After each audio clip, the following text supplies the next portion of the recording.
જ્યારે તમને કોઈ એવું ફીલ કરાવે કે જાણે તમારી એમની લાઈફમાં કોઈ વેલ્યુ જ નથી, ત્યારે શું કરવાનું? ત્યારે એમની લાઈફમાંથી નીકળી જવું ને, એમાં જ તમારું સુખ છે, એમાં જ તમારું હિત રહ્યું હોય છે. હવે આ સવાલ ઘણા લોકો પૂછતા હોય કે શું એમની લાઈફમાંથી નીકળી જવું જ બેટર છે? હા, નીકળી જવું બેટર છે, પણ ઘણા લોકો સાથે કારણ પણ આપે છે કે હા એટલે જ હું એની લાઈફમાંથી નીકળી જાઉં, પછી એને રિયલાઇઝ થશે કે એની ભૂલ શું હતી. નહીં યાર, કોઈ તમને એની લાઈફમાં વેલ્યુ નથી આપતા અને તમે એની લાઈફમાંથી નીકળીને તમે એવો વિચાર કરો છો કે એને એની ભૂલ રિયલાઇઝ થશે, એને એની મિસ્ટેક રિયલાઇઝ થશે. આ વાત જ ખોટી છે. આવું માનવું પણ ખોટું છે, આવું એક્સપેક્ટ કરવું પણ ખોટું છે.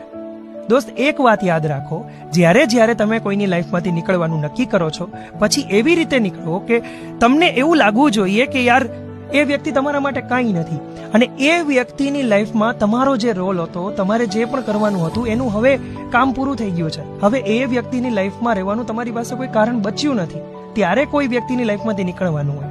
દોસ્ત સમજો, પ્રેમ બચાવવા માટે છે ને હર કોઈ લડતા હોય છે, પણ જ્યારે કોઈ રિલેશનશિપમાં પ્રેમ બચાવવા માટે બંને બાજુએથી ફાઇટ થતી હોય ને, તો એ રિલેશનશિપ શક્ય બને છે. બાકી એક બાજુથી તમે સમજી શકો છો.